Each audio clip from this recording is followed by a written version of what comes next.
वो अपने होश में नहीं थी जब उसे अपने वजूद पर किसी के हाथ चलते हुए महसूस हुए। वो नींद में करवट बदलकर धीरे से कसमसाई थी, लेकिन धीरे धीरे उन मर्दाना हाथों का स्पर्श उसकी धड़कनों की ओर बढ़ रहा था। रूही उन हाथों को रोक देना चाहती थी, लेकिन उसके अंदर इतनी हिम्मत नहीं थी कि वो अपनी उंगली भी हिला सके।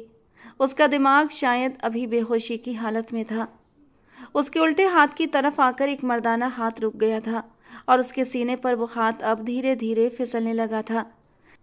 रूही के पूरे बदन में एक करंट सा दौड़ रहा था। रूही बेहोशी में भी महसूस कर रही थी कि उन हाथों के स्पर्श में कोई सख्ती नहीं थी, कोई जल्दबाजी नहीं थी, कोई बड़े ही प्यार से, सुकून से, जैसे उसके दिल की धड़कन को महसूस कर रहा था। धीरे से रूही के होंठ हिले थे, जैसे कुछ कहने की कोशिश कर रही हो, लेकिन बोल न सकी। बोलती भी कैसे? रूही दवाइयों के नशे की वजह से बेसुध लेटी हुई थी।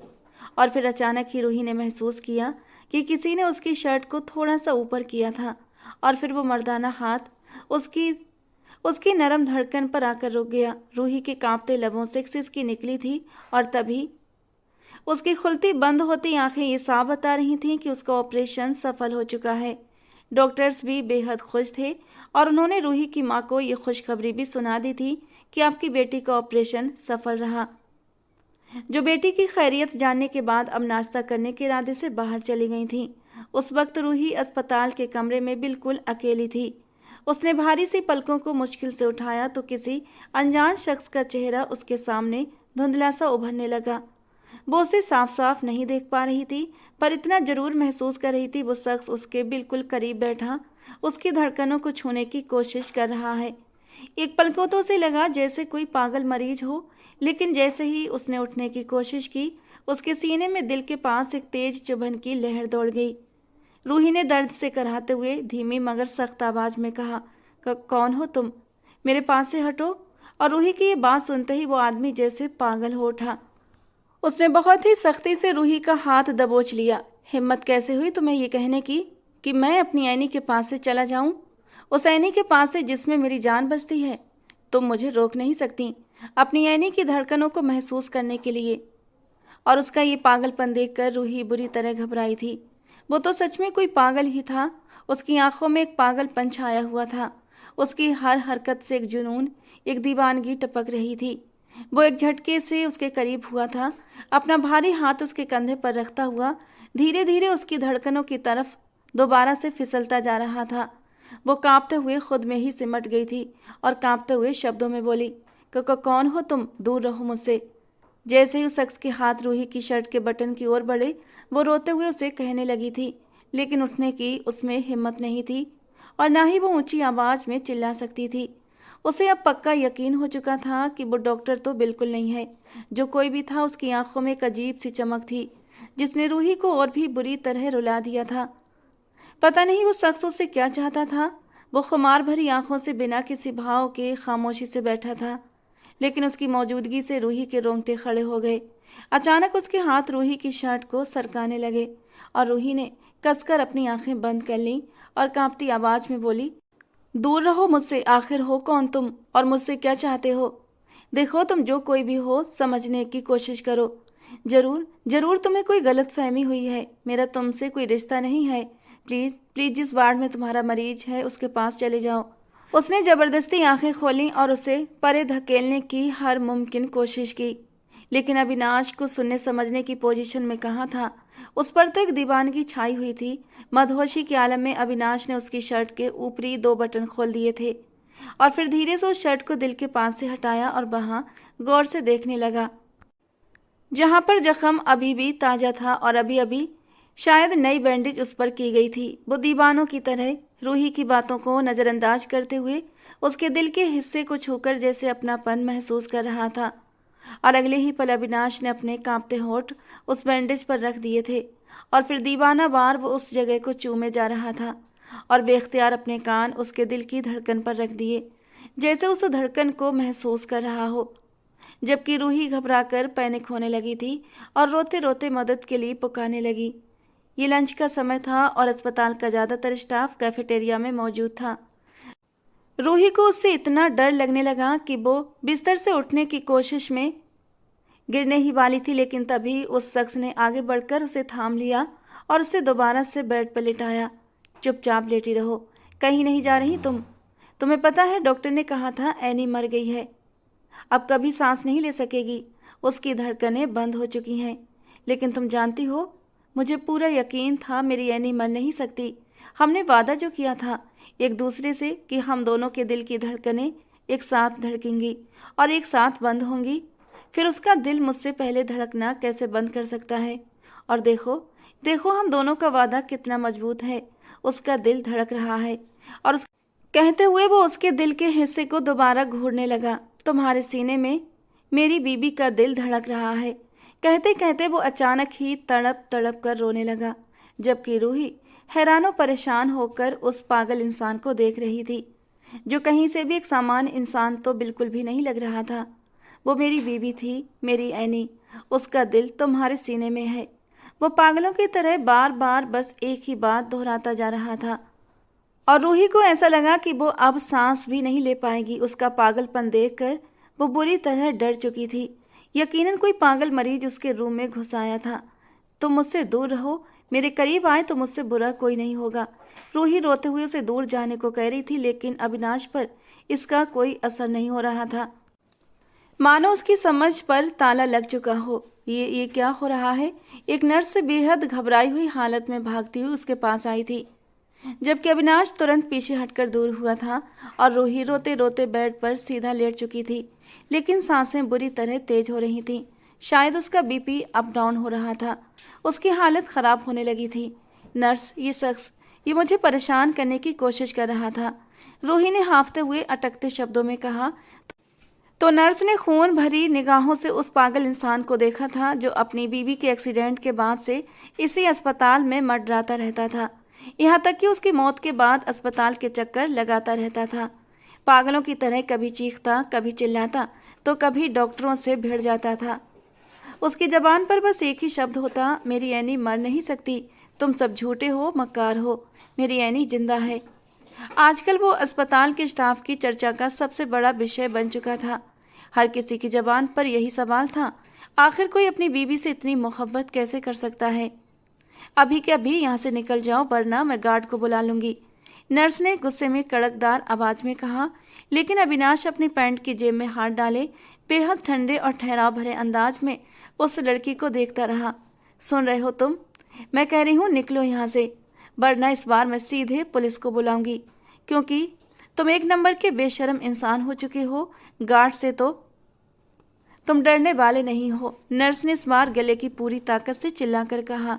अविनाश ने उसकी ओर एक ठंडी नज़र डाली और फिर बिना कुछ बोले बाहर निकल गया। उसे अब जल्द से जल्द डॉक्टर से बात करनी थी। उसे लगता था कि जब एनी का दिल रूही को मिल जाएगा तो एनी की मौत के बाद भी वो उसे अपने पास महसूस कर पाएगा। मगर ये लड़की तो उसके पास आते ही इस कदर घबरा गई थी कि उसके प्यार को हरेसमेंट का नाम दे डाला। डॉक्टर, मुझे आपसे बात करनी है। डॉक्टर अर्शमान, जो अभी अभी लंच करके अपने केबिन की ओर जा रहे थे, अविनाश की बात सुनकर एकदम से ठिठक गए थे। आप यहाँ अस्पताल में हैं, सब ठीक तो है ना? आइए हम अंदर चलकर आराम से बैठकर बात करते हैं। डॉक्टर अर्शमान ने उसे अपने केबिन में आने का इशारा किया और खुद आगे बढ़ गए। अविनाश उसके पीछे पीछे ही चुपचाप चलने लगा। सर, सब ठीक तो है ना? डॉक्टर अर्शमान ने नरमी से पूछा और एक नज़र अविनाश पर डाली। वो नज़रें झुकाए एक हाथ जेब में डाले न जाने किन ख्यालों में गुम था। मुझे अपनी बीबी का दिल वापस चाहिए, अविनाश ने बेतरह ठंडे और बेरहम लहजे में कहते हुए डॉक्टर की आंखों में सीधा देखा। डॉक्टर अर्शमान एक पल को जैसे जड़ हो गए। उनके होठों से आवाज़ तक नहीं निकली, क्योंकि उन्हें यकीन नहीं हो रहा था कि एक पढ़ा लिखा समझदार आदमी भी ऐसी बहकी बहकी बातें कर सकता है। उसकी पत्नी की मौत का असर सच में उसके दिमाग पर हो गया था जब वो ऐसी बहकी बहकी बातें करने लगा था। सर, आपकी तबीयत तो ठीक है ना? अर्शमान ने अनिच्छा के बावजूद पूछा, क्योंकि वो सामान्य इंसान ये बात सोच भी नहीं सकता था, कहे तो बिल्कुल भी नहीं सकता था। आपने कहा था कि मेरी बीबी तो अब इस दुनिया में नहीं रही, लेकिन उसके मरने के बाद भी मैं उसे महसूस कर पाऊंगा, और इसीलिए मैंने उस लड़की को अपनी बीबी का दिल देने की इजाज़त दी थी, ताकि उसकी सर्जरी हो सके और वो बच जाए। अविनाश रोते हुए हाथों के इशारे से डॉक्टर को अपनी बात समझाने की पूरी कोशिश कर रहा था। वो बच तो गई है, लेकिन वो लड़की अजीब है, पागल है। वो मुझे अपने करीब आने नहीं देती, मुझे मेरी एनी को महसूस करने नहीं दे रही। उस पागलपन से भरे शख्स को देखकर डॉक्टर अर्शमान ने थककर अपना सिर अपने हाथों में थाम लिया। देखिए, उस लड़की की अभी अभी सर्जरी हुई है, और जहाँ तक बात है कि वो आपको अपने करीब नहीं आने दे रही, तो ये तो साफ है कि कोई भी लड़की किसी गैर मर्द को अपने पास कैसे आने दे सकती है। डॉक्टर अर्शमान ने बहुत नरमी से उसे समझाने वाले लहजे में कहा। अविनाश, जो अब गुस्से से डॉक्टर को घूर रहा था, उसके हाथ पांव तक कांपने लगे थे। एनी की मौत ने उस पर बेहद गहरा असर डाला था। उसकी मानसिक हालत बुरी तरह प्रभावित हो चुकी थी। डॉक्टर, मुझे नहीं पता, बस मुझे मेरी बीबी का दिल वापस चाहिए। अविनाश ने भीगी आंखों से डॉक्टर की तरफ देखा, जो अपने नरम चेहरे के हाव भाव के साथ उसे देख रहे थे। अच्छा, तो मैं रूही के सीने से एनी का दिल निकाल लूं, फिर आप उस दिल का क्या करेंगे?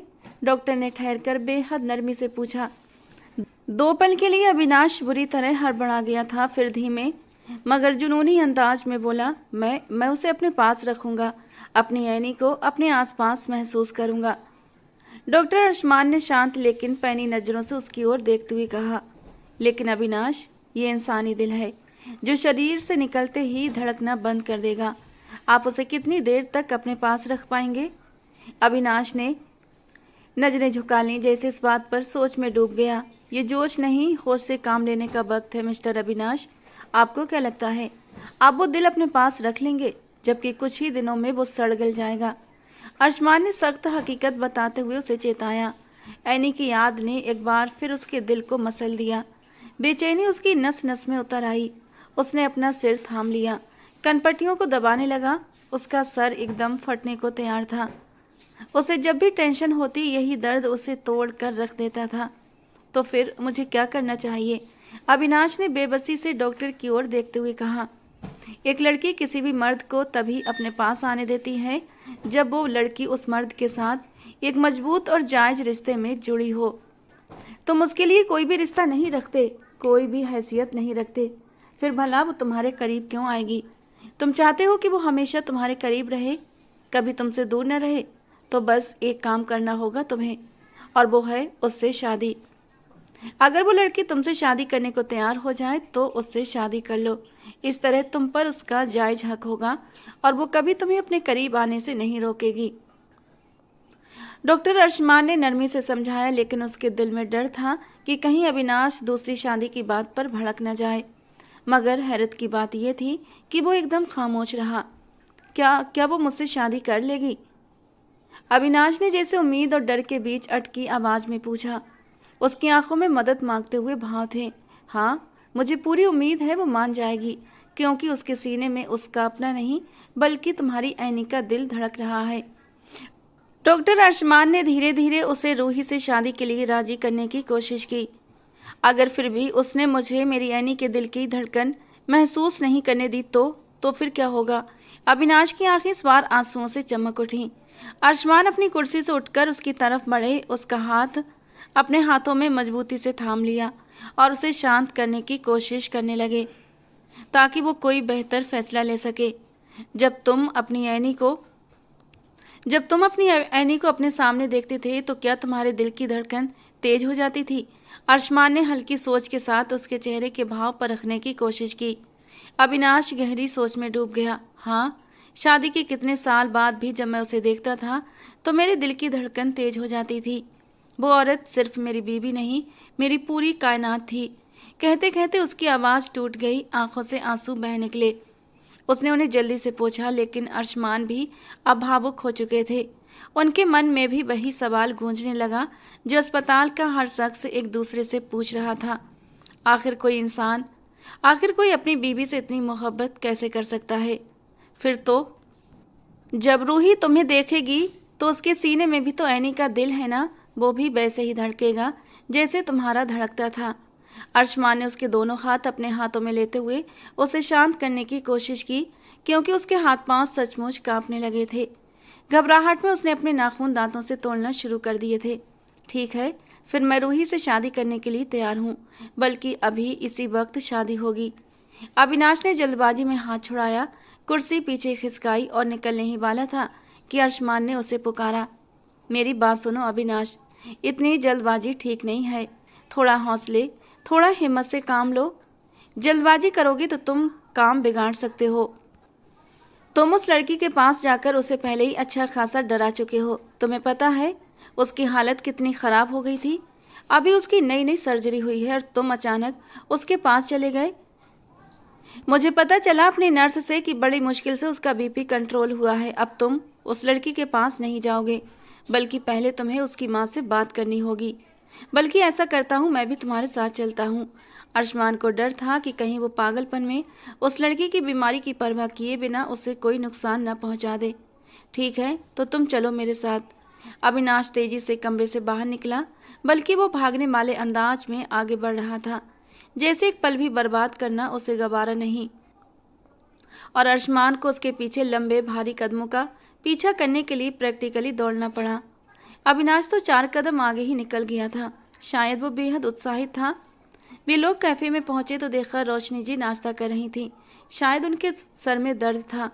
एक हाथ में चाय की प्याली और दूसरे हाथ से अपना सिर दबा रही थी। मैं आपकी बेटी से शादी करना चाहता हूँ। अविनाश ने कुर्सी पर बैठते ही जैसे उनके सिर पर बम गिराया था। रोशनी जी, जिन्होंने अभी अभी आंखें थोड़ी सी मूंदी थीं, चौंक कर सीधी होकर बैठ गईं। सामने मौजूद शख्स को देखा तो वो इस एक पल में ही पहचान चुकी थीं। और पहचानती भी कैसे नहीं, वही तो था जिसने उनकी बेटी को जिंदगी दी थी। ये क्या कह रहे हैं आप? रोशनी जी ने हैरानी से पूछा। उनका सिर दबाता हाथ बीच में ही रुक गया था। मैं कह रहा हूँ कि मैं आपकी बेटी से शादी करना चाहता हूँ। आपने कहा था ना कि मेरा आप लोगों के ऊपर बहुत बड़ा एहसान है और इस एहसान के लिए आप कुछ भी कर सकते हैं। तो फिर ठीक है, अब उस एहसान को उतारने का वक्त आ गया है। मैंने अपनी बीवी का दिल तुम्हारी बेटी को दिया और अब मैं चाहता हूँ कि तुम हम दोनों की शादी करा दो, ताकि मेरी एनी हमेशा मेरे पास रहे। अविनाश ने साफ साफ शब्दों में कहा। ये मुमकिन नहीं है। रोशनी जी ने नजरें फेरते हुए उठने की कोशिश की, लेकिन अविनाश गुस्से में आ गया। देखिए मैडम, मेरी बात गौर से सुनिए। अर्शमान ने तुरंत अविनाश का हाथ थामा, कहीं वो चीखने चिल्लाने न लगे। बीबी की मौत के बाद से ही वो बहुत चिड़चिड़ा हो गया था और पिछले 1 हफ्ते से अर्शमान ही उसे संभाल रहा था। आपकी बेटी खुश रहेगी, मैं यकीन दिलाता हूँ। अविनाश में वो हर खूबी है जो आप अपने दामाद में ढूंढ रही होंगी। अर्शमान ने अब नरमी से रोशनी जी को समझाया और रोशनी जी को फिर से बैठने का इशारा भी कर दिया। कुछ देर सोचने के बाद वो वहीं बैठ गई जहाँ से उठी थी। क्या दे सकता है ये मेरी बेटी को?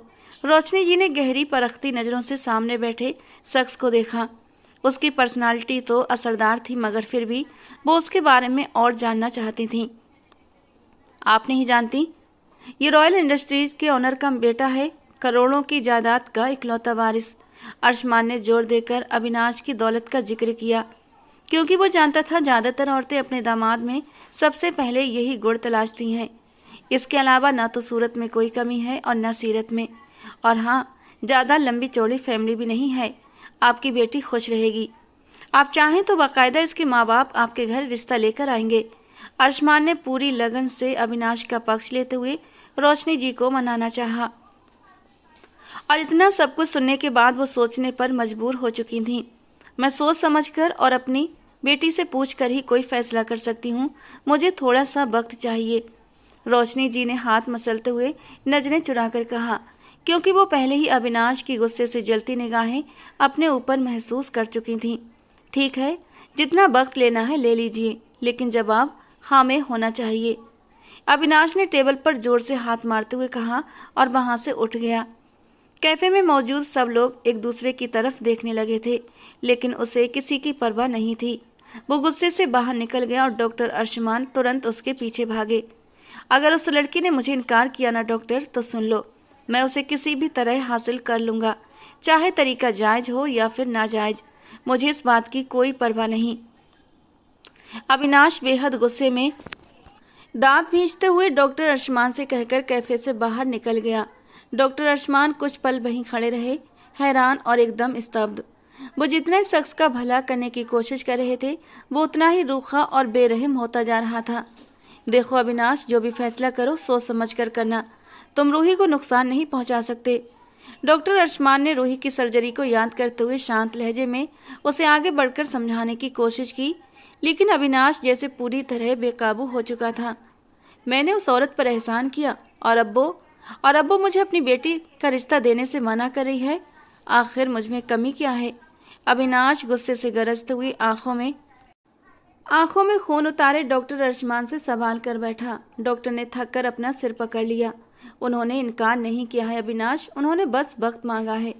अगर तुम चाहो तो रूही के दिल में जगह बना सकते हो, डॉक्टर अर्शमान ने नरमी से कहा। फिर उसके दिल में एक चिंगारी की तरह नई उम्मीद जल गई। और याद रखो, वो दिल ऐनी का है, उसमें तुम्हारी जगह पहले से ही मौजूद है, बस तुम्हें रूही को मनाना होगा। अपनी बात पूरी करते हुए डॉक्टर ने गहरी सांस ली और अपने घने बालों में हाथ फेरा, जैसे खुद को भी शांत करने की कोशिश कर रहे हों।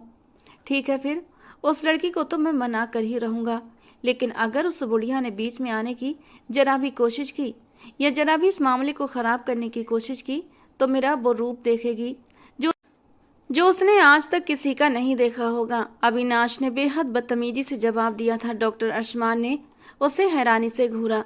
ये वही शख्स था जो बाहर से बेहद सलीकेदार लगता था, लेकिन एक औरत के लिए ऐसे शब्द इस्तेमाल कर रहा था। शायद वो पागलपन की हद पर पहुंच चुका था। आप रिलैक्स रहिए, मैं रूही से बात करूंगा।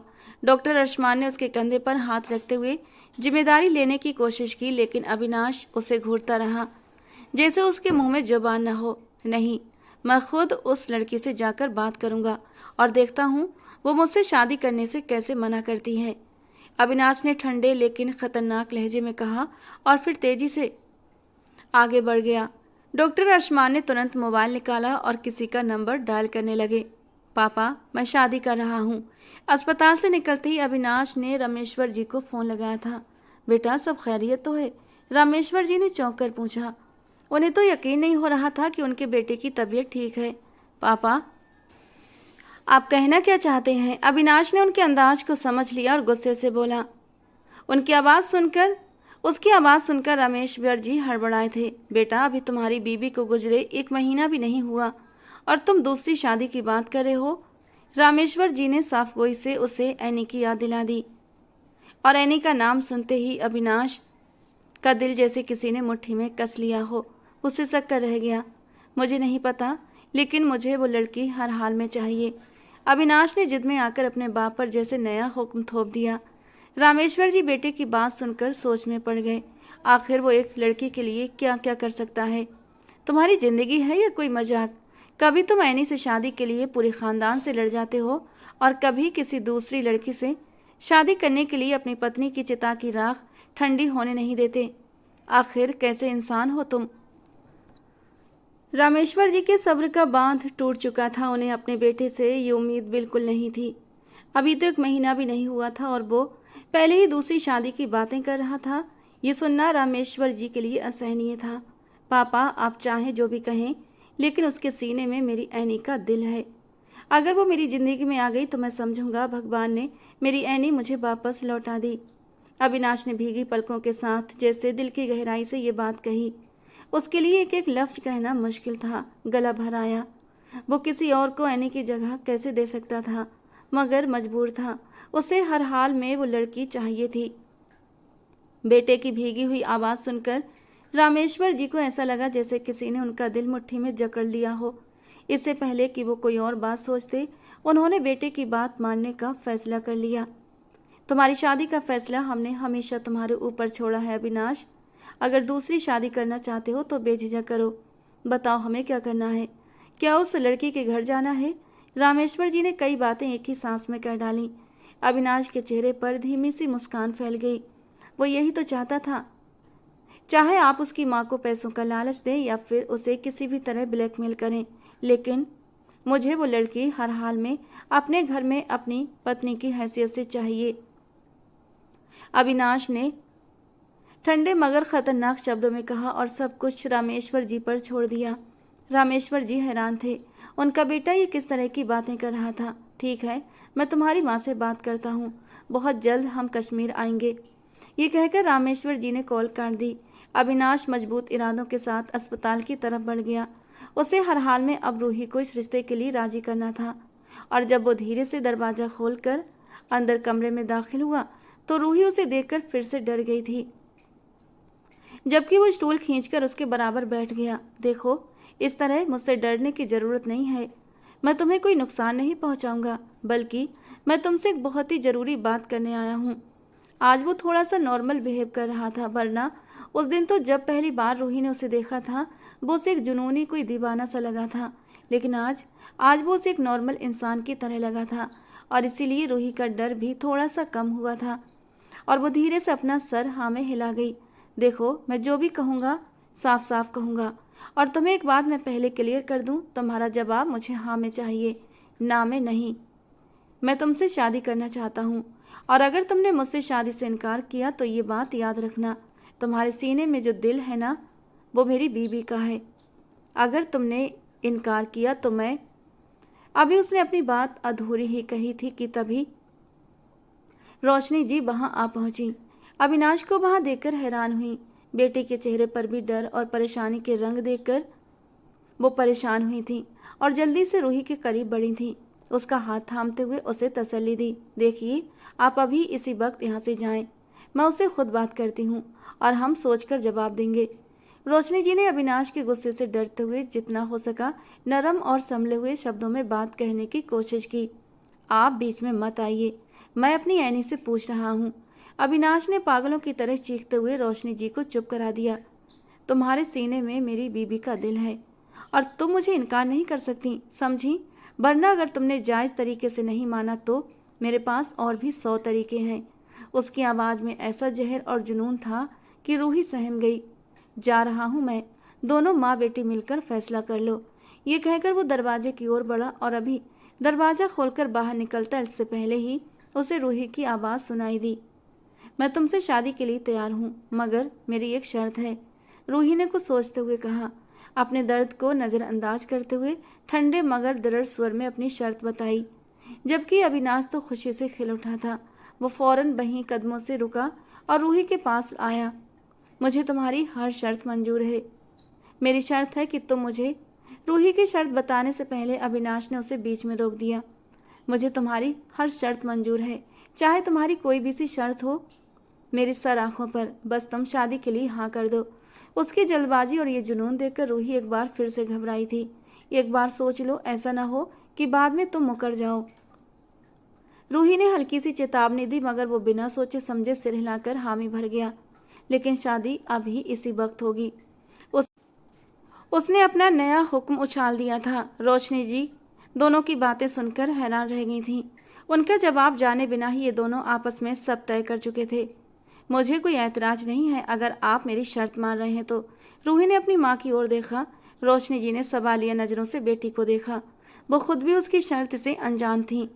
तुम सुनना चाहो या ना चाहो, लेकिन मैं तुम्हें अपनी शर्त बता रही हूँ, और वो ये है कि शादी के बाद मेरी मम्मी मेरे साथ मेरे घर में रहेंगी। रूही ने पूरे आत्मविश्वास से कहा। तो अविनाश के होठों पर हल्की सी मुस्कान आ गई। ये भी भला कोई शर्त थी? मुझे कोई ऐतराज नहीं। मैं अभी वकील और कुछ गवाह बुला कर लाता हूँ। अभी और इसी वक्त कोर्ट मैरिज होगी और यहीं से विदाई भी। अविनाश ने बिना देर किए फैसला सुनाया और मोबाइल कान से लगाकर कमरे से निकल गया। रोशनी जी बेटी के पास आई, उसे सीने से लगा लिया। तुम इस शादी से खुश हो, मगर मैं तुम्हारे साथ नहीं रह सकती बेटा। इस तरह बेटियों के ससुराल में रहना अच्छा नहीं लगता, उन्होंने नरमी से कहा। उन्हें बेटी की शर्त समझ नहीं आई थी। अविनाश हर लिहाज से बेहतर था, लेकिन अगर वो उसके सामने ये शर्त ना रखती तो शायद। वो तुम्हें पसंद तो है ना? रोशनी जी ने बेटी के मन की बात जाननी चाहिए। माँ, आपने अपनी मर्जी से मेरी मंगनी की थी, लेकिन क्या हुआ? वो टूट गई ना। उसके बाद मेरी शादी किसी से भी हो, मुझे फ़र्क नहीं पड़ता। रूही ने दर्द से अपनी आंखें बंद कर लीं। मुझे माफ़ कर दो बेटा, मैंने शायद वो गलत फैसला लिया था। वो शख्स तुम्हारे काबिल ही नहीं था। रोशनी जी ने प्यार से उसके सर पर हाथ फेरा। रूही की आंखों से कुछ अनमोल आंसू चुपचाप बह निकले, मगर वो खामोश रही ताकि माँ को लगे कि वो सो चुकी है। रूही बेटा उठ जाओ, वकील साहब आ चुके हैं। रोशनी जी ने नरमी से जगाया तो वो आंखें बंद किए लेटी थी। अब धीरे धीरे अपनी माँ के सहारे उठ बैठी। इस कोर्ट मैरिज से पहले मिस्टर अविनाश ठाकुर आपके नाम पर 1 करोड़ रुपये करना चाहते हैं। उसके बाद ही शादी करना चाहते हैं, लेकिन उनकी शर्त है आप कभी भी उन्हें छोड़कर नहीं जाएंगी। अपनी मर्जी से बताइए कि आपको ये शादी मंजूर है।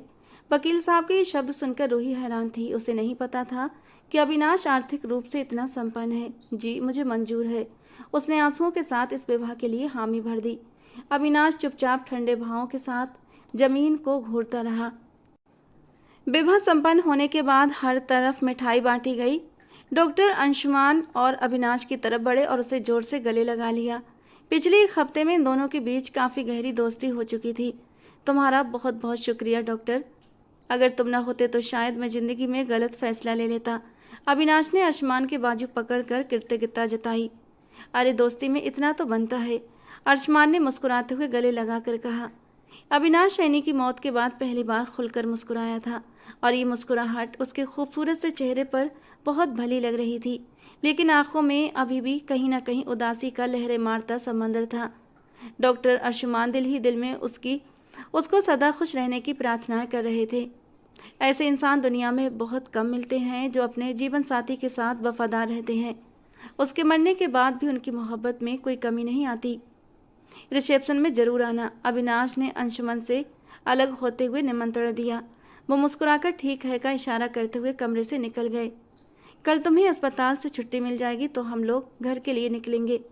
रिसेप्शन के बाद ही हम यहाँ कश्मीर में वापस आएंगे। अविनाश ने सूचना देते हुए उसकी मेडिकल रिपोर्ट देखी जो अभी नर्स रख कर गई थी। रूही जो चुपचाप रोए जा रही थी आंखें पोंछने लगी। उसकी बात को अनसुना कर गई। मेरी ऐनी तो मुझे अनदेखा नहीं करती थी। अविनाश ने जताते हुए एक बार फिर उसे याद दिलाया कि उसके सीने में ऐनी का दिल धड़क रहा है। वो दरअसल मैं आराम करना चाहती हूँ, रूही ने उसकी नज़रों से घबराकर कहा और बाहर जाने का इशारा कर दिया। वो उसे खतरनाक नज़रों से देखते हुए कमरे से निकल गया। रोशनी जी भी बेटी का फर्ज निभाने के बाद सोफे पर चैन से सो गईं। एक दिन बाद विदाई के वक्त तो भाई बहन के सिर पर हाथ रखकर उसकी डोली को कांधा देकर विदा करता है, लेकिन तुम्हारा भाई तो इस दुनिया में नहीं रहा, तो मैं अर्शमान से कहती हूँ कि वो ये रस्म निभाए। रोशनी जी ने आंसू पोंछते हुए बेटी की ओर देखा जो रो रही थी। आज उसे अपना भाई बहुत याद आ रहा था। अर्शमान उसका सगा भाई नहीं, लेकिन परिवार के सबसे ज़्यादा नज़दीकी सदस्य की तरह उसके साथ खड़ा था। तुमने मुझे बुलाया और देखो मैं हाजिर हो गया। अर्शमान अचानक कमरे में दाखिल हुआ। शायद वो माँ बेटी की बातचीत सुन चुका था। कहीं ना कहीं उसने खुद भी महसूस कर लिया था कि रूही अपने भाई को याद कर रही है, इसीलिए वो उसके भाई का फ़र्ज निभाने वहाँ चला आया।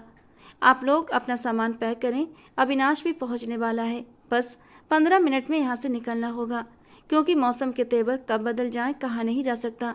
अर्शमान ने मुस्कुराते हुए हिदायत दी। रोशनी जी ने उसके सिर पर प्यार से हाथ फेरा और उसे ढेरों आशीर्वाद दिया। चलो अविनाश। बेहतर कमरे में दाखिल हुआ, सामान उठाया और रूही को उठने में मदद करने लगा। मेरा मोबाइल मेरे केबिन में रह गया है, अभी लेकर आता हूँ। अर्शमान तेजी से अपने केबिन की तरफ चला गया। अस्पताल का ज़्यादातर स्टाफ वहाँ इकट्ठा हो चुका था। पहली बार किसी दुल्हन की विदाई अस्पताल से हो रही थी। सब लोग हाथों में फूलों की पंखुड़ियाँ लिए उसे विदा कर रहे थे। ढेरों दुआओं के साथ उसकी विदाई हुई। रॉयल विला पहुँचते ही रोशनी जी ने हैरान होकर उस शानदार बंगले को देखा और अपनी बेटी की किस्मत पर रोशनी जी ने गर्व महसूस किया। माँ, इनसे मिलो, यह है रोशनी जी, रूही की माँ, और यह है मेरी पत्नी रूही। इसके सीने में मेरी ऐनी का दिल है, अविनाश ने उत्साह से अपनी माँ से कहा। कंचन जी ने जांचती नज़रों से बहू को देखा। वो देखने में प्यारी तो थी, मगर उसके दिल की बीमारी को वो सबसे बड़ा दोष मानती थी। फिलहाल कंचन जी ने इसे नज़रअंदाज किया, बहू का हाथ थामा और उसे उसके कमरे में ले आई। आज तुम्हारा इस घर में पहला दिन है। उम्मीद करती हूँ तुम जल्द ही यहाँ सबके बीच घुल मिल जाओगी। ये तो नहीं कहूँगी कि मेरा बेटा ऐनी को भुलाकर तुम्हारे साथ अच्छी ज़िंदगी गुजारेगा, क्योंकि ऐनी के लिए वो जितना जुनूनी था तुम कभी भी उसके जुनून को समझ नहीं पाओगी। उसे ऐनी से मोहब्बत नहीं, बल्कि उसे ऐनी से इश्क था। मैं चाहती हूँ कि तुम उसके दिल में अपनी जगह बनाओ ताकि वो इस गम से बाहर निकल सके। ऐनी की मौत के बाद वो नशा करने लगा है, सारी सारी रात घर से गायब रहता है। मुझे उम्मीद है तुम मेरा साथ दोगी ना। कंचन जी ने हाथ बढ़ाकर बहू का साथ मांगा तो रूही ने हल्की मुस्कान के साथ अपना हाथ सास के हाथ में रख दिया। उसे यकीन नहीं हो रहा था कि वो इतनी अच्छी होंगी। आंटी, मैं आपकी उम्मीदों पर पूरी उतरने की कोशिश करूंगी, लेकिन मुझे नहीं लगता कि अविनाश कभी भी एनी को भूल सकते हैं। मैंने एनी को कभी नहीं देखा, मगर जिस तरह वो एनी का जिक्र करते हैं, मैं कभी भी वो जगह हासिल नहीं कर सकती। रूही ने सिर झुकाते हुए कहा। रोशनी जी का दिल बैठ गया। ये उन्होंने अपनी बेटी की शादी किससे कर दी, जो उसे अधूरी जिंदगी देने वाला है? भगवान पर यकीन रखो, वो दिलों को बदल देने वाला है। तुम बस प्रार्थना करो, देखना वो बेहतर से भी बेहतरीन तुम्हारे हक में देगा।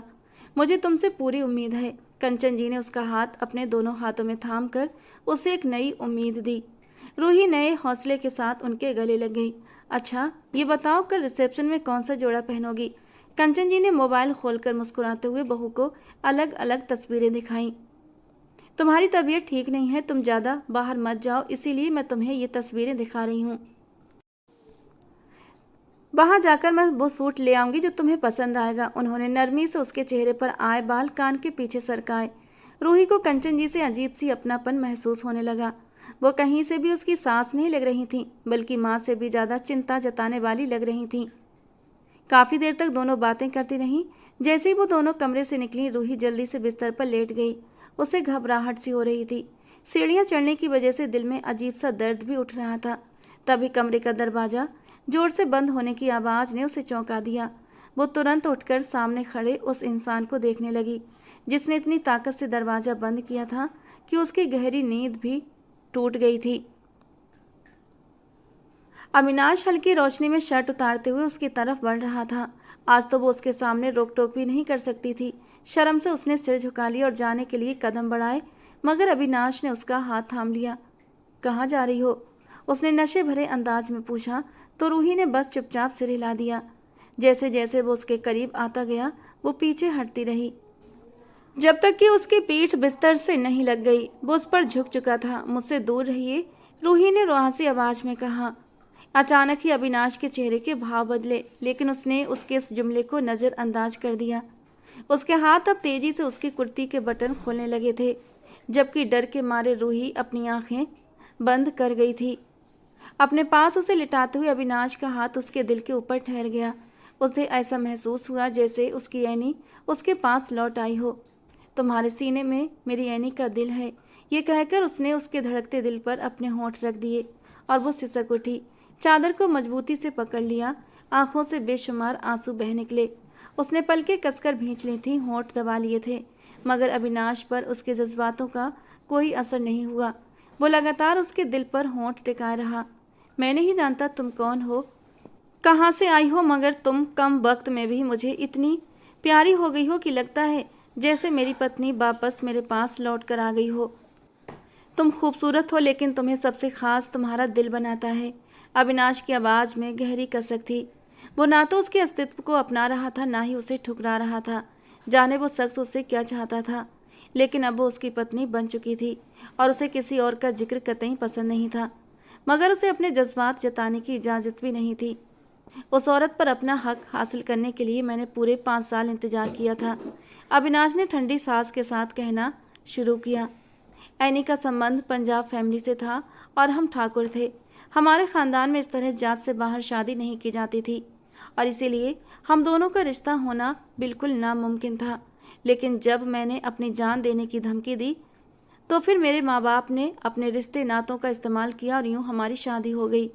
अविनाश हल्के से मुस्कुराया, वो मुस्कान जिसमें कड़वाहट भी थी और अफसोस भी, क्योंकि आज उसे ये सब एक बेवकूफ़ी लगती थी।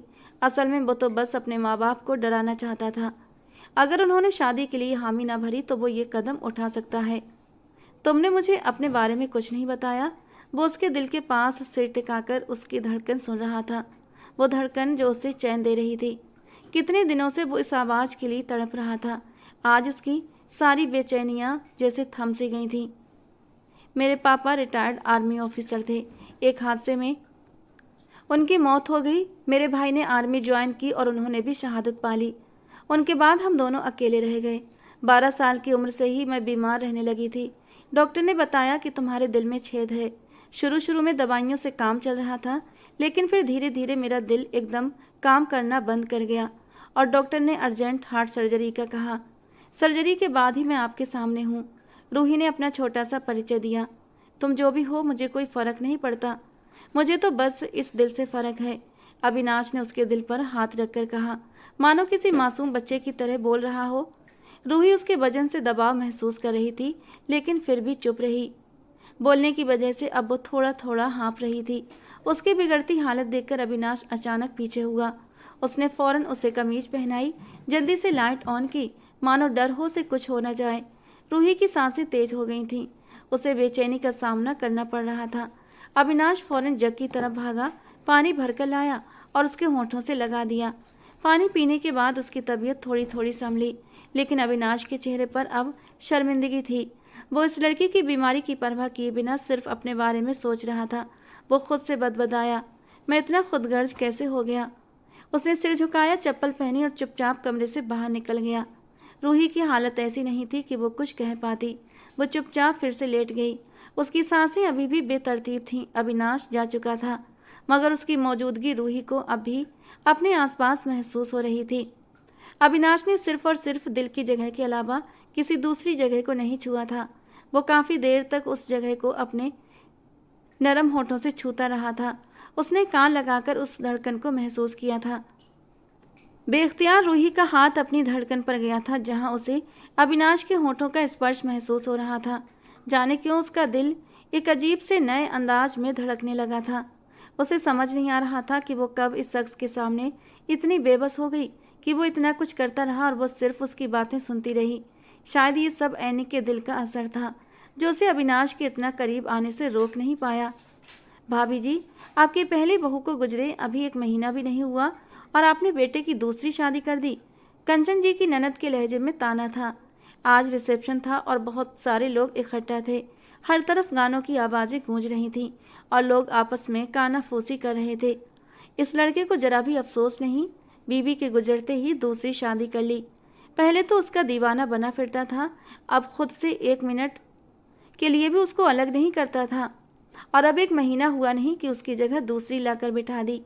ये सारी बातें सुनकर कंचन जी का चेहरा सख्त हो गया। हमारे लिए दोनों बराबर हैं और शादी के पीछे एक बड़ी वजह है। यूं ही मेरा बेटा रूही को अपनी बीवी बनाकर नहीं लाया। ये बात आप लोगों ने सच कही कि वो एनी से बहुत प्यार करता था। वो अभी भी एनी से प्यार करता है। आप जानते हैं वो रूही को क्यों लेकर आया? क्योंकि रूही के सीने में एनी का दिल है। वो हमारे लिए एनी ही है। और सबसे ज़रूरी बात, मेरा बेटा इस शादी से खुश है, तो हम भी खुश हैं।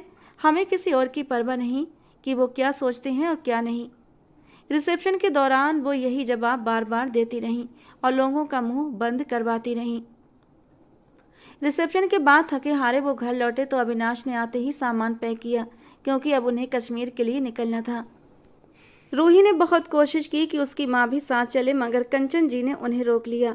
उनकी सोच थी कि इतने कम वक्त में बहू बेटे के बीच जो अपनापन आया है, उसमें किसी तीसरे की मौजूदगी रुकावट ना बने। कंचन जी, आपने बिल्कुल सही फैसला किया। मैं भी अपने घर लौटना चाहती हूँ। भाई ने बुलाया है और बेटी के ससुराल में रहना अच्छा भी नहीं लगता। ये रास्ते में मुझे छोड़ते हुए चले जाएंगे। रोशनी जी ने कंचन जी को गले लगाकर अपना फैसला सुना दिया। वो तीनों कश्मीर के लिए निकले और रास्ते में कंचन जी को उनके मायके छोड़ दिया गया और फिर सफ़र जारी रखा। पूरे रास्ते खामोशी रही। कई बार रूही की तबीयत बिगड़ी तो अविनाश ने उसका बेहद ख्याल रखा। एनी के दिल की जगह से ये लड़की उसके लिए बेहद अहम बन चुकी थी, वरना वो एनी के साथ इतना वफादार था कि किसी और को उसके साथ सोच भी नहीं सकता था। अभी भी उसके लिए वो रूही नहीं, एनी थी। उसने उसे रूही कहने के बजाय एनी पुकारना शुरू कर दिया था और रूही को भी कोई ऐतराज नहीं था।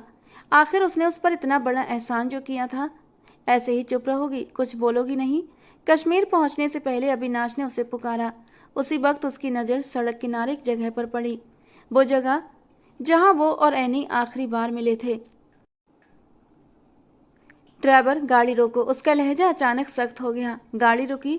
वो अपनी तरफ का दरवाज़ा खोलकर गाड़ी से बाहर निकल गया, जबकि रूही उससे हैरानी से देख रही थी। उसकी चाल में एक लड़खड़ाहट थी। वो धीरे धीरे पहाड़ की ओर बढ़ रहा था और वो उस पहाड़ की तरफ बढ़ गया जहाँ से एनी नीचे गिरी थी। ये पहाड़ कितने खूबसूरत है ना अविनाश? एनी ने उन पहाड़ों पर नजरें टिकाते हुए अविनाश से कहा था और वो मुस्कुराते हुए उसे देखने लगा था। लेकिन मेरी बीवी जितना खूबसूरत कुछ भी नहीं। अविनाश ने एनी के सिर पर हल्का सा चूमते हुए जवाब दिया था तो वो खिलखिलाकर हंस पड़ी थी। वो दोनों हनीमून पर कश्मीर आए थे और फिर यहाँ की सुंदरता देखकर ऐनी तो यहाँ की दीवानी हो गई थी, जबकि अविनाश तो सब कुछ भूल कर सिर्फ और सिर्फ उसे देखे जा रहा था। वो उसकी पूरी दुनिया थी। 5 साल तक उनका रिश्ता रहा और आखिरकार दोनों शादी करके हमेशा के लिए एक दूसरे के हो गए। दोनों के घर वालों ने बहुत अड़चनें खड़ी की, मगर उनकी मोहब्बत जीत गई। मेरा मन करता है हम हमेशा हमेशा के लिए यहीं रह जाएं अविनाश, ऐनी ने सामने के नज़ारों को देखकर कहा। तो ठीक है, यहीं घर ले लेते हैं। अविनाश ने मुस्कुराकर उसे देखा था। वो हल्का सा शर्मा गई। वो चाहता था उसकी ख्वाहिशें बाद में नहीं उसी पल पूरी हों। अच्छा, तुम्हारे लिए सबसे ख़ास क्या है? ऐनी ने मुस्कुराकर पूछा, जबकि जवाब वो पहले से ही जानती थी। मेरे लिए सबसे अहम तुम हो। अगर सारी दुनिया के बदले मुझे सिर्फ तुम मिल जाओ तो मुझे मंजूर है। अविनाश ने उसका हाथ थाम लिया। ऐनी ने शरारत से पूछा, अगर मेरे बदले तुम्हें सारी दुनिया मिल जाए तब? और वो तमतमा कर बोला, तो मैं उस दुनिया को जला दूंगा और तुम्हें अपने पास रखूंगा। उसकी आंखों में जुनून था और ऐनी अपने वजूद की कीमत जानकर खुश हो गई। वो उसके गुस्से की परवाह किए बिना उसकी तरफ दौड़ पड़ी, इस याद को सोचकर कि अविनाश बिना किसी परवाह के फूट फूट कर रोने लगा।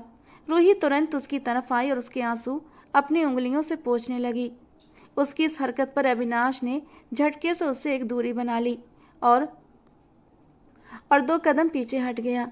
किस्मत ने उसके साथ अजीब खेल खेला था। उसने हमेशा के लिए ऐनी का साथ मांगा था, लेकिन अब उसके पास रूही खड़ी थी। उसने कहा था वो मुझे कभी छोड़कर नहीं जाएगी, फिर क्यों उसने मुझे इस बेरहम दुनिया के हवाले अकेला छोड़ दिया? अविनाश उस जगह को घूरते हुए बोला जहाँ से ऐनी नीचे गिरी थी। ऐनी ने छोड़ा है, मगर भगवान ने आपको नहीं छोड़ा अविनाश। उसने ऐनी के दिल की शक्ल में आपको एक सहारा दिया है, जिससे आप अपना गम हल्का कर सकते हैं। रूही ने अपनी जगह ऐनी के दिल का जिक्र किया। अविनाश उसकी बात पर हल्के से मुस्कुरा दिया। तुम मेरे लिए सिर्फ उसी की वजह से अहम हो रूही। अविनाश ने रूही को देखते हुए कहा और गाड़ी में जा बैठा। रूही उसके इस जुमले को समझ नहीं पाई, मगर सर झटककर आखिरी बार उस जगह को देखा और फिर गाड़ी में जा बैठी जहां अविनाश उसका इंतजार कर रहा था। ये जगह बहुत खूबसूरत है, रूही ने बाहर देखते हुए कहा। हाँ बिल्कुल, तुम्हारी तरह, अविनाश ने अनजाने में जवाब दिया, मगर सामने रूही को देखकर हल्का सा संकोच में मुस्कुरा दिया और रूही की हल्की हंसी भी गूंज उठी। मैं जानती हूँ आपने ये ऐनी के दिल से कहा है। रूही मुस्कुराई। अविनाश भी मुस्कुरा दिया। तुम मुझे अच्छे से समझती हो, उसने साफ गोई से माना। आप मेरे पति हैं, आपकी खुशी मेरे लिए सबसे अहम है। अगर आपको ऐनी के बारे में मुझसे कोई भी बात करनी है तो आप भी झिझक मुझसे बात कर सकते हैं, मुझे कोई ऐतराज़ नहीं। मैं खुशी खुशी पूरी रात बैठकर ऐनी की बातें सुन सकती हूँ, रूही ने मुस्कुराकर कहा, मगर उनके बीच हर बार ऐनी का साया आ जाता था। मुझे तुमसे यही उम्मीद है, कहकर अविनाश ने बाहर देखना शुरू कर दिया। घर पहुंचते ही अविनाश ने उसे सहारा देकर उतारा, क्योंकि लंबी ड्राइव की वजह से उसकी तबीयत बिगड़ने लगी थी। थोड़ा आराम कर लो, फिर मैं तुम्हें डॉक्टर के पास ले जाऊंगा। बल्कि ऐसा करता हूँ, डॉक्टर अर्शमान को यहीं बुला लेता हूँ। अविनाश ने रूही से पूछा। हाँ ठीक है, शायद मैंने दवाई नहीं ली, इसी वजह से दर्द हो रहा है, रूही ने सच्चाई बताई। अविनाश उसे गुस्से से देखते हुए बोला, तुम अपना ख्याल क्यों नहीं रखती हो? क्या चाहती हो कि ऐनी की तरह तुम भी मुझे छोड़कर चली जाओ? उसकी आंखें भीग चुकी थीं, जबकि वो अंदर से बहुत मजबूत इंसान था। नहीं, बस सफ़र में भूल गई, और वैसे भी अब इतना दर्द नहीं है, जख्म काफ़ी भर चुके हैं, रूही ने हल्के से मुस्कुराते हुए कहा। भले ही अविनाश ऐनी का जिक्र करता था, लेकिन वो सच बोलता था, और यही साफ गोई उसे बहुत कम समय में रूही के लिए बेहद ख़ास बना चुकी थी। लगता है उस रोज़ वाले मरहम का असर है, ये कहकर अविनाश ने हल्का सा मुस्कुराते हुए चेहरा दूसरी तरफ फेर लिया। पहले तो रूही को उसकी बात समझ नहीं आई, मगर जैसे ही बात का मतलब दिमाग में उतरा, उसके गाल शर्म से लाल हो गए और उसने शर्माते हुए नजरें चुरा लीं। आप इतनी जल्दी ऐनी को भूलकर मुझसे रिश्ता बना लेंगे? रूही ने धीमी आवाज़ में उसकी आंखों से बचते हुए पूछा। वो जो अब तक मोबाइल में डूबा हुआ था तुरंत उसकी तरफ मुड़ा। मैं उसे भूला नहीं हूँ, तुम मेरी ऐनी हो, वो जो मुझसे छिन गई थी। मैंने ठान लिया है इस बार अपनी लापरवाही से उसे फिर कभी खोने नहीं दूंगा। अविनाश ने पास बैठते हुए गहरी नज़रों से उसकी अहमियत महसूस की। रूही के होंठों पर हल्की मुस्कान तैर गई। तो क्या आप मुझसे मोहब्बत करने लगे हैं? उसके इस अचानक सवाल पर अविनाश ने खांसते हुए गिलास टेबल पर रख दिया। रूही को एहसास हुआ उसके शब्दों से उसकी सांस की नली में पानी चला गया था और अब वो बुरी तरह से खांस रहा था। मोहब्बत का तो पता नहीं, मगर तुम मेरे लिए बहुत अहम हो। इतना कहकर वो कमरे से बाहर चला गया, जबकि रूही उसके इस वाक्य को अपने दिल में बार बार दोहराने लगी। मेरे मरने के बाद उदास मत होना, बल्कि अपनी ज़िंदगी नए सिरे से शुरू करना, मुझे अच्छा लगेगा। अचानक ऐनी की वो बात उसके कानों में गूंज उठी। उसकी पलकों पर जमे आंसू उसने टिश्यू से पोंछ डाले। वो ऐनी की मोहब्बत को भुला नहीं सकता था, मगर उस औरत को तकलीफ देने की वजह भी नहीं बन सकता था जिसके सीने में ऐनी का दिल धड़क रहा था। उसने कभी ऐनी और रूही को अलग इंसान नहीं समझा था। उसे लगता था कि ऐनी किसी रूप में आकर उसके सामने आकर खड़ी हो गई है, क्योंकि रूही भी अब उससे मोहब्बत करने लगी थी। काफ़ी देर बाहर वक्त बिताने के बाद वो कमरे में लौटा, जहाँ वो बिस्तर पर आधी लेटी हुई थी। पिंक सिल्क की नाइटी में उसका दूधिया मक्खन जैसा वजूद बेहद खूबसूरत लग रहा था। पहली बार अविनाश ने उसे गौर से देखा था। वो ऐनी की जगह उसे नहीं दे सकता था, लेकिन जब ऐनी की जगह उसे लेकर आया था तो उसे उसके हक से दूर नहीं रख सकता था। अगर वो उसके करीब नहीं जाता, उसे मोहब्बत से अपनी बाहों में नहीं समेटता, तो यकीनन वो लड़की उदास होती, दुखी होती। भले अविनाश के सामने आंसू न बहाती, लेकिन अकेले में उसके आंसू जरूर बहते। और अविनाश बिल्कुल नहीं चाहता था कि उसकी ऐनी के दिल को कोई भी तकलीफ हो। खिड़कियां बंद करने के बाद वो उसके पास बिस्तर पर आकर लेट गया, धीरे से उसके वजूद को अपनी बाहों में समेट लिया और बड़े ही प्यार से उसके नरम होठों पर झुक गया। रूही उसके करीब आने पर जाग गई थी। उसके यूं अचानक अपने होठों पर झुकने की वजह से वो हड़बड़ाई थी, लेकिन धीरे धीरे वो उसके स्पर्श में बहकती चली गई।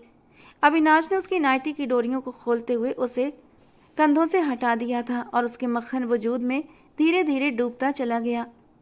रूही जानती थी वो सिर्फ और सिर्फ ऐनी की वजह से उसके करीब आ रहा है, लेकिन उसे ये भी पता था ये इंसान उसे कभी भी तकलीफ नहीं पहुंचने देगा, हमेशा अपनी हथेली का छाला बनाकर रखेगा। और मोहब्बत का भी उसे पूरा यकीन था कि एक न एक दिन अविनाश के दिल में उसके नाम की मोहब्बत जरूर चमकेगी।